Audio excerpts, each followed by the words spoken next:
ظلمات به نور بدل گشتن دارد در اینجا.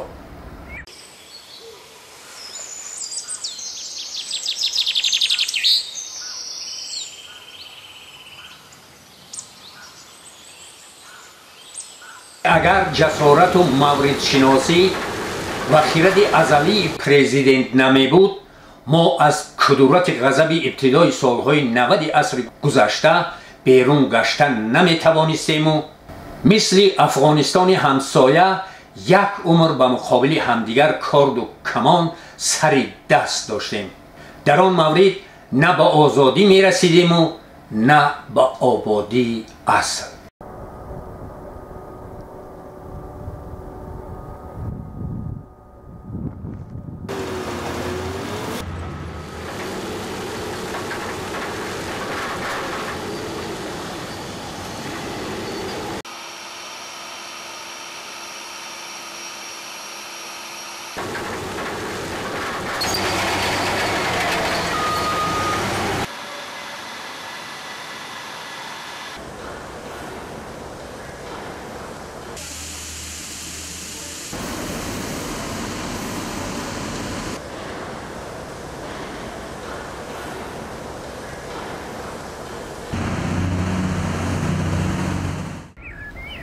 ظلمات به نور بدل گشتن دارد در اینجا. اکنون ما شاهدیم. حتی آب آتش می شود در راغون بنیادی کشورساز و ملتزا، چون که در حقیقت هم اینجا آب آتش می شود از قدرت مردان کار. آتش از آب خیزد نوری کوهستان شود و بعدا نور می خیزد زراغونش مدام. اگر 50 سال مقدم این فرموده را می شنیدیم، شاید تمسخر می زدیم و به سنگسار حکم می کردیم گوینده را، چون حاجی حسین که در آغاز عصر 20 برای چنین دیدش در فرنگ چون جادوگر یا ساحری پیرو شیطان حکم شد درباره اندیشش در مورد بگورد چوب و روغن فروزان گشتن چراغ خانه فرنگیان. و امروز باشد تاجیک در این گوشه کوهستان معجزه بزرگ گدر انرژتیکای عالم را می سازد و این کسی را دیگر به حیرت نمی گذارد، زیرا این واقعیت است رویاروی دل و دیده امان. یا به تعبیر دیگر گوییم اینجا افسانه به حقیقت واقعی یعنی به زندگی پیوست. استقلالیت واقعی تاجیکستان را به بنیاد نیروگاه راغون تأمین کردن امر محال است. با اطمینان کامل می توان گفت که در آینده نزدیک در صورت بنیاد گردیدن نیروگاه برق آبی راغون و دیگر انشاءات گدر انرژتیکی، تاجیکستان و کل کشورهای منطقه منفعت زیاد خواهند دید.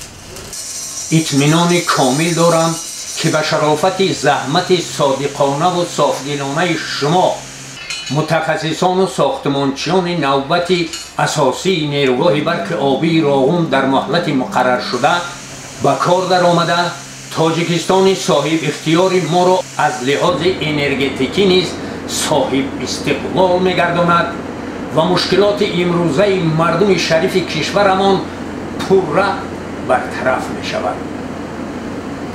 دانسته باشید که نجات دهنده اقتصادیات و معنویات ملت تاجیک تنها خود ماییم. در این راه بجز خداوند کسی دیگر ما را بی‌غرضانه دستگیری نخواهد کرد.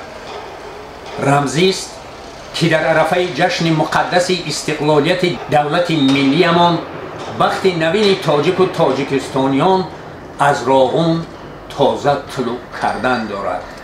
هر روز وقتی آفتاب جهانتاب از پشت شانه های راغون سر بالا می کند و دیارمان را روشن و منور می گرداند، دل و دیده امان نیز روشن می شود و حقیقتا هم باور می کنیم که بخت تاجیک طلوع تازه دارد. اصلا از ازل چنین بوده. آخر آفتاب دیروز و امروز از این موضع سر بالا کردن ندارد که، اما این را ما گویا اکنون درک کردیم. نه، خداوند از آمد شد عالم تقدیر تاجر را به این موضع پیوسته، ولی بدخواهان دور و نزدیک تاجیک صدها می ساختند که ما از این گنج خدا داده دورتر و دورتر باشیم و تنگتر بیندیشیم. اصل مقصد را استقلال پیش آورد و امکان فراهم کرد که از میوه آزادی برخوردار باشیم و آرزوها به پرواز آمده دست به آبادکاری های سازنده بزنیم چون بنیاد کاخ نور.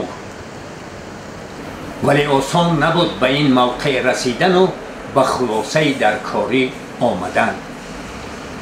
محض و پی قدم امام علی رحمان و چنین روز خیر و نیک رسیدیم. ابراز داشت صاحب دله.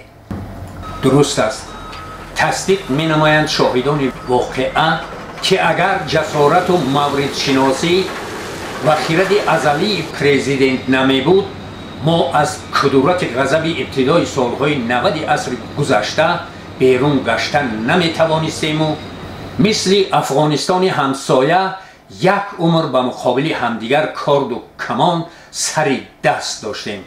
در آن مورد نه به آزادی می رسیدیم و نه به آبادی اصل.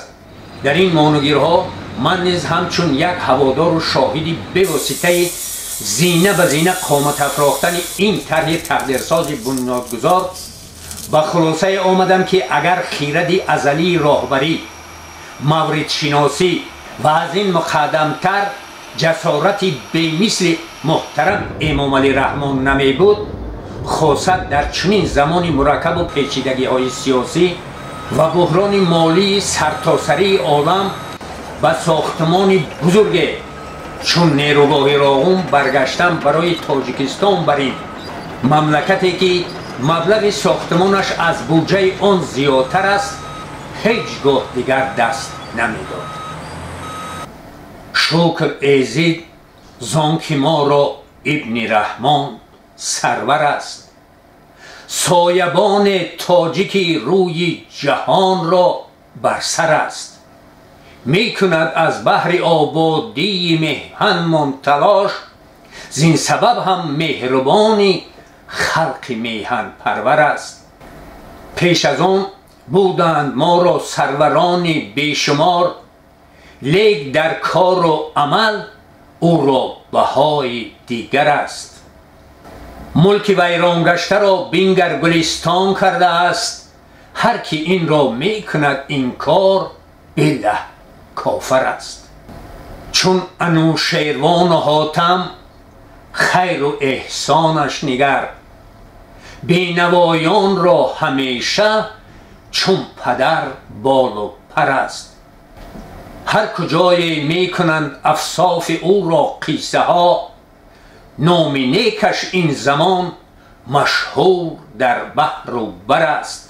می کند مظلوم صفاتش با قلم افشا، ولی آنچه می گویم برایش زان همه بالاتر است.